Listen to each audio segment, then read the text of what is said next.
এই মুহূৰ্তত জনাইছো হ'ব দৰ্শকক এটা ব্ৰেকিং নিউজ। দুষ্ট চক্ৰৰ ভয়ংকৰ কাণ্ড। পুখুৰীৰ পানীত মিহললে বিষ। পানীত বিষ সক্ৰিয় হৈ উপঙিল লাখ লাখ টকাৰ মাছ। হাজোৰ টাঙ্গুনবাৰীত সংঘটিত হৈছে এই ঘটনা।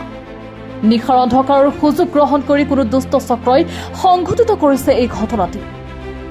মাছ বিক্ৰী কৰি পৰিয়ালক যেনে তেনে পোহপাল দি আহিছিল এগৰাকী একাবৰ আলী নামৰ মৎস্য পালকগৰাকী। দুষ্ট চক্ৰই মৎস্য পালকগৰাকীৰ পুখুৰীটোত বিষ ঢালি দিয়াত এতিয়া লাখ লাখ টকাৰ মাছ উপঙি উঠিছে। উপায়ন্তৰ হৈ ভুক্তভোগী মৎস্য পালকগৰাকীয়ে আৰক্ষীৰ সহায় লৈছে। আৰক্ষীয়েও মৎস্য পালকগৰাকীৰ এজাহাৰৰ ভিত্তিত তদন্ত প্ৰক্ৰিয়া আৰম্ভ কৰিছে।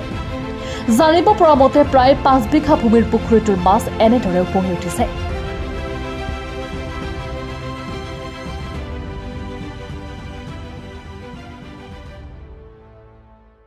কি ঘটনা মানে ৰাতিপুৱাই আমি আহিলো জাল মাৰবা গলি কোনোবা ৰাতি কিতেনবা আহি পেলাই বিষ দিছি নেকি ধৰাত পৰা নাই। আমিও দেখা নাই হাতে তেন কাৰ উপলতে কিবা লিখি দিম বুলি আমি সন্দেহ কৰা নাই। তেন বৰ্তমান ধৰাত পৰা নাই যাতে কাৰো পাতে দিম আমি সেইটো সিদ্ধান্ত পোৱা নাই।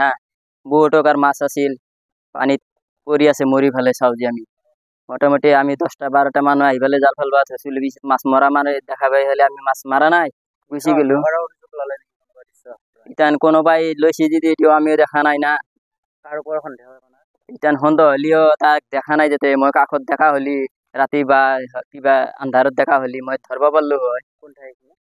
এইটো টাঙানমাৰি বুলি কয়। মোৰ নামটো একাব্বৰ আলী। মৰে পুখুৰী। মাছটো মোটামুটি বহু টকাৰ মাছ আছিলে। লাখৰ ওপৰতে মাছ আছে। লাখ লাখ টকাৰ মাছ মৰি হলে চাব হৈ গেছি। ইতান থানাত গেলো ছাৰক জনালো কিবা আহিছে ছাৰ গিলাও ইতান চব চালে এজাহাৰ এখন দাখিল কৰিলো। ইতান কোনোবাই বাইচান্স ৰাতি মই ধৰাত পৰিলি তাৰ পাতৰ কিবা ব্যৱস্থা ল'ব লাগব বা কিবা কৰিব লাগব। 5.5 বিঘা মান মাটি আছে।